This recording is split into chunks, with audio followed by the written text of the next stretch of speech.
Assalamualaikum warahmatullahi wabarakatuh. Saya perkenalkan, nama saya Ayina Mardia dari kelas 1110. Saya akan menjelaskan mengenai dua metode pengemasan beserta penjelasannya. Baik, sebetulnya pengemasan itu apa sih? Ya, jadi pengemasan adalah suatu cara untuk membuat ikan dalam kondisi nyaman, tidak rusak, mudah, praktis, dan tidak mengganggu kondisi sekitarnya, yakni selama pengangkutan atau pengiriman. Kegiatan pengemasan memang membutuhkan kehati-hatian, terutama untuk mengangkut ikan dalam kondisi hidup. Karena ikan hidup yang diangkut harus tetap dalam kondisi hidup hingga sampai ke tangan pembeli. Sebelum ke pengemasannya, mari kita simak persiapan sebelum pengemasan secara singkat ya. Berikut persiapan pengemasan. Yang pertama, ikan yang akan dikemas dipuasakan terlebih dahulu sekitar 12-24 jam. Kedua, ikan yang akan dikemas ukurannya harus seragam untuk menghindari kanibalisme. Ketiga, air laut yang akan digunakan untuk pengangkutan harus jernih dan mempunyai salinitas yang sama dengan media budidaya. Yang keempat, siapkan bahan dan peralatan pengemasan, yaitu oksigen murni, kantong plastik, karet pengikat, styrofoam, es batu, wadah atau ember, dan lakban. Baik, langsung saja kita ke pengemasannya ya. Cara pengemasan ikan dalam keadaan hidup ada dua, yaitu dengan metode terbuka dan metode tertutup. Metode terbuka. 1. Pengemasan ikan hidup yang diangkut dengan wadah atau tempat yang menggunakan media air yang masih dapat berhubungan dengan udara bebas. Jadi kemasannya itu, wadahnya itu berhubungan atau berinteraksi dengan oksigen secara langsung. Atau yang namanya terbuka berarti kemasannya itu agak mendorong udara atau memungkinkan udara itu masuk ke dalam kemasan tersebut agar ikan mendapatkan oksigen. Yang kedua, pengemasan metode terbuka dilakukan untuk mengangkut benih dalam jarak dekat yang tidak memerlukan waktu lama. Artinya, metode terbuka ini dilakukan atau dilaksanakan dalam pengangkutan benih dengan jarak yang tidak terlalu lama. Jadi memang karena kemasan yang digunakan itu terbuka atau mungkin cukup mudah yang namanya rusak, sehingga kemasan ini tidak terlalu tahan lama, sehingga jarak waktu pengangkutan ke konsumen itu singkat-singkat saja. Yang ketiga, alat pengangkut berupa drum, plastik, peti berisolator, dan lain-lain. Ya, jadi karena kemasannya terbuka, ada drum yang permukaan atasnya itu agak terbuka karena ya tadi kemasannya terbuka atau metode terbuka yang mendorong oksigen masuk. Lalu plastik, karena plastik itu kan saat ikan di dalam plastik, maka si plastik akan mengembung atau menyimpan udara juga di dalamnya. Lalu peti berinsulator, ini ada oksigen ya kan di dalamnya sesuai dengan mesin yang ada di sana, dan lain-lain yang sejenisnya. Yang keempat, setiap wadah dapat diisi air bersih 15 liter untuk mengangkut sekitar 5.000 ekor benih dalam 3-5 cm. Jadi wadah dalam pengemasan ini tuh diisi dengan air bersih, yaitu 15 liternya untuk mengangkut, dan jadi kapasitas dari wadah ini itu sekitar 5.000 ekor. Ukurannya itu 3-5 cm, jangan lebih dari 5.000, dan ukurannya juga harus 3-5 cm. Harus sesuai dan jangan tidak sesuai karena akan menimbulkan masalah lain. Yang kelima, Pengemasan metode terbuka dilakukan dengan cara memuasakan benih ikan terlebih dahulu agar laju metabolisme dan ekspresinya dapat berkurang pada saat pengangkutan, sehingga air tidak keruh oleh kotoran ikan. Untuk pengangkutan lebih dari 5 jam. Ya, tadi karena saya juga sudah menyebutkan bahwa dari persiapan itu harus ada ikan atau semua ikannya itu dipuasakan agar metode atau pencernaan dalam ikannya itu berjalan dengan lancar. Kapan pengemasan ikan sistem terbuka? Tadi saya sudah memaparkan bahwa ada beberapa hal yang berkaitan dengan metode terbuka, dan sekarang kita ke tahap-tahap untuk memindahkan ikan atau mengemas ikan dalam metode terbuka. Yang pertama, siapkan wadah untuk pengangkutan benih. Jadi, menyiapkan wadah. Yang kedua, masukkan air dan benih ke dalam wadahnya. Ketiga, berikan peneduh di atas wadah agar benih ikan tidak stres pada temperatur tinggi. Keempat, jumlah pada tebar bergantung pada ukuran benih. Yang kelima, setiap 4 jam ganti semua air di tempat teduh. Baik, itu untuk metode terbuka. Jadi pahami tahapan-tahapannya mulai dari tahap pertama sampai tahap terakhir agar proses pengemasannya berjalan lebih baik. Jadi karena ikan itu adalah makhluk hidup, kita harus memperlakukan atau mengemasnya itu dengan sebaik mungkin. Jangan sampai ikan itu tersakiti atau malah menjadi tidak enak. Jadi tidak enak dengan kondisinya. Karena kan pengemasan atau penyesuaian dari ikan itu harus sesuai juga dengan kemasan yang akan digunakannya. Metode tertutup. Tadi saya sudah memaparkan bahwa metode terbuka itu identiknya dengan wadah atau kemasan yang terbuka atau yang menampung oksigen. Jadi metode tertutup itu maksudnya yang pertama pengemasan sistem tertutup, yaitu pengemasan ikan hidup dengan menggunakan tempat atau wadah tertutup sehingga udara dari luar tidak dapat masuk ke dalam media tersebut. Kedua, pengemasan dengan metode ini dapat dilakukan pada pengangkutan jarak jauh dalam waktu relatif lama. Jadi berkebalikan dengan metode terbuka tadi, kalau metode tertutup karena kemasannya itu tertutup, maka oksigennya juga lebih banyak ditampung dengan alat-alat yang digunakan dalam metode tersebut, sehingga pengiriman atau pengangkutan perjalanan dari pengemasan ini tuh sangatlah bisa untuk bertahan lebih lama. Yang ketiga, alat pengangkut dapat menggunakan kantong plastik yang diberi media air dan oksigen. Nah, saya tadi sudah memaparkan bahwa alat dari pengangkut pengemasan ini itu yang diberikan media air dan juga ada oksigennya agar tadi tahan lama. Yang selanjutnya, tahapan-tahapan daripada metode tertutup. Pertama, kita harus menyiapkan atau siapkan kantong plastik berjenis polietilen.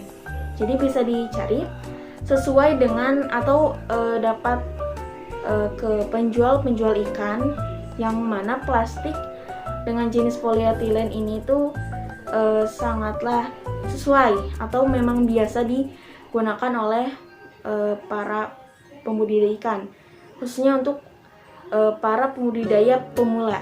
Jadi harus tahu jenisnya itu yang lebih baik atau yang baik itu yang mana. Yang kedua, setelah kita mengisi kantong plastik polietilen, isi juga setelah kita menyiapkan kantong plastik polietilen yang tadi, nah kantong plastik itu diisi dengan air bersih dan juga benih ikannya. Jadi airnya dan juga ikan-ikannya. Yang ketiga, dilanjutkan memasukkan oksigen dari tabung. Jadi dari tabung oksigennya ke dalam plastik tadi dengan air plastik tadi sampai volumenya itu sampai volume udara membung 1/3 sampai 1/4 bagian. Yang keempat, setelah pengisian oksigen, mulut kemasannya diikatkan secara rapat dengan karet gelang. Jadi setelah diisi dengan air, dengan benih, terus oksigen, lalu diikatkan dengan karet gelang. Yang kelima, plastik berisi benih ikan yang sudah siap. Plastik yang tadi yang sudah dikaretkan dimasukkan ke dalam styrofoam. Jadi karena ini tertutup, sesudah dimasukkan ke dalam plastik, lalu masukkan lagi ke styrofoam karena ini memang tertutup. Karena relatif lama dan cukup namanya tuh membuat ikan lebih terlindungi juga. Jadi tidak mudah pecah dan mudah diangkut. Itu saja yang dapat saya sampaikan. Saya akan memaparkan kesimpulan berupa keunggulan dan kelemahan dari dua metode tadi agar kita sebagai pembudidaya, khususnya yang pemula, itu dapat mengetahui yang lebih fleksibel dengan kebutuhan kita maupun kebutuhan konsumen itu yang mana. Baik, untuk pengemasan terbuka, kesimpulan kelebihannya yaitu yang pertama, difusi oksigen melalui udara ke media air masih dapat berlangsung. Jadi oksigen yang berlangsung dari metode terbuka ini tuh masih berlangsung ya, karena memang berhubungan langsung dengan udara. Jadi itu kelebihan yang pertama. Yang kedua, dapat dilakukan penambahan oksigen melalui aerator atau melalui alat untuk menambah oksigen, sehingga itu lebih memudahkan yang namanya penambahan lagi oksigen bagi ikan-ikannya agar tetap terjaga. Yang ketiga, dapat dilakukan pergantian air selama perjalanan. Karena ini terbuka, sehingga air akan mudah dimasuki atau ditambahkan atau diganti selama perjalanan apabila ada kondisi-kondisi seperti kotor atau lain-lain. Lalu kelemahannya yaitu yang pertama, nah sayangnya dari ketiga keunggulan tadi, ikan ini dapat stres dari metode terbuka tadi. Kenapa? Mungkin saja karena yang namanya terbuka, jadi terbuka itu kan berarti ikan itu hanya terlindungi sebagian saja, walaupun ada oksigen, tapi karena terlindungi sebagian saja atau tidak benar-benar tertutup rapat, maka ikan akan tetap terguncang atau tidak benar-benar aman. Jadi ikan akan kesana kemari karena yang namanya terbuka, jadi itu mudah untuk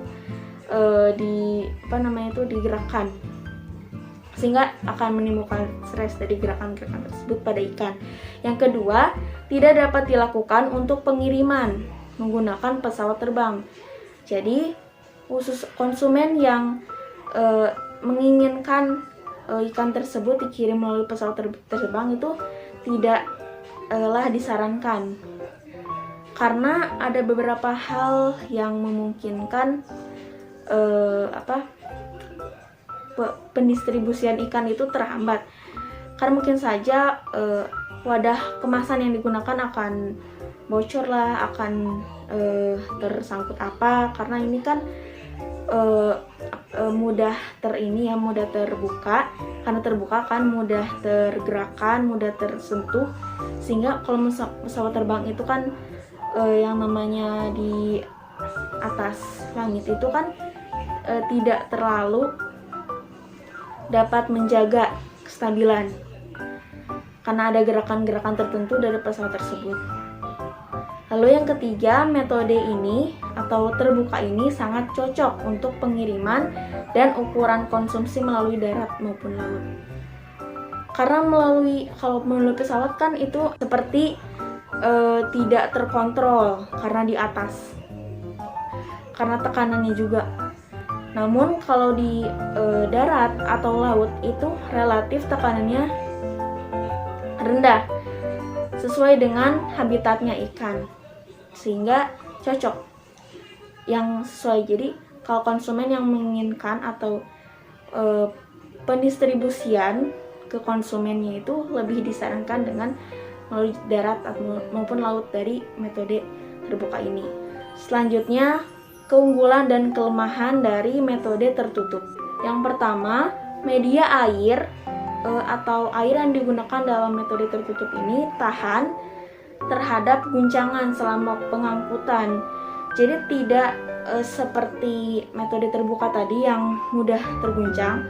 Metode tertutup ini karena namanya di double atau ditutup lebih rapat, maka tekanan guncangannya itu akan tertahan. Yang kedua, dapat dilakukan untuk pengangkutan jarak jauh dengan pesawat terbang. Jadi kebalikan dari metode terbuka, kalau ada konsumen yang menginginkan untuk pendistribusiannya itu ke pesawat terbang, maka disarankan melalui metode tertutup. Yang ketiga, memudahkan penataan pemanfaatan ruang selama pengangkutan. Contohnya itu karena yang namanya tertutup itu kan ukuran dari kemasan itu disesuaikan. Jadi karena ukurannya disesuaikan, maka ruang yang ada di dalam, misalkan itu dikirim di kontainer atau di pesawat, itu dapat disesuaikan karena penataan atau ini kan lebih dia tertutup, jadi memindahkan ke ruang-ruang atau menyesuaikan atau yang namanya menyimpannya itu lebih mudah gitu karena tertutup. Itu keunggulannya. Ya, seperti metode terbuka, adapun kelemahannya yang harus dipertimbangkan oleh para pembudidaya juga. Yang pertama, media air tidak dapat bersentuhan dengan udara langsung atau tidak dapat difusi oksigen dari udara, sehingga tidak ada suplai oksigen tambahan. Maksudnya, kalau metode terbuka tadi kan terbuka, dapat berhubungan langsung dengan oksigen, tapi karena tertutup, yang pasti memungkinkan udara tidak masuk ke dalam kemasan, sehingga suplai oksigen tambahan itu tidak dapat ditambahkan karena namanya tertutup. Kan tidak mungkin juga harus kemasan itu dibuka kembali terus ditambahkan suplai, itu malah akan mengganggu dalam perjalanan dan akan membuat waktunya lama. Yang namanya metode tertutup jadi harus tertutup dan jangan dibuka lagi tanpa alasan apapun, sehingga penambahan oksigen pun tidak dapat dilakukan. Yang kedua, tidak dapat dilakukan pergantian air. Yang pertama tadi kan oksigen tidak dapat difusi ditambahkan gitu. Begitupun air yang karena itu tertutup terjaga, jadi tertutup sampai ke konsumen, sampai ke tempat